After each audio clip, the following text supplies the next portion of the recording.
त्याला ह्या मानसिकतेमध्ये आणणं हे खूप महत्त्वाचं आहे. तर ही सरासरी करत ह्या प्रक्रियेमध्ये काय होतं की ह्या प्रक्रियेमध्ये आपली माणसं मजबूत व्हायला लागतात. पहिल्यांदा मोठा आवाज आला की हृदयाचे ठोके वाढतात. सारखे फटाके वाजत गेले तर हृदयाचे ठोके वाढणं बंद होतं. एकदा झालं, दोनदा झालं, आपोआप आपली माणसं मजबूत व्हायला लागतात आणि खूप झालं.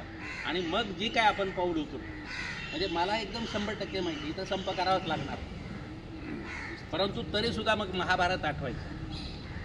महाभारत होण्याच्या अगोदर श्रीकृष्णाने जी शिष्टाई केली ते का गाढव होता का तो? श्रीकृष्ण का शिष्टाई केली? त्याला माहीत होतं महाभारत होणार आहे, तरीसुद्धा त्यांनी का केलं? तर लढणं हे अपरिहार्यच आहे, ते लढल्याशिवाय होणारच नाही. या निष्कर्षाला अर्जुनासारखा माणूस त्याला आणायचा असेल तर त्यांनी ते सगळं केलं.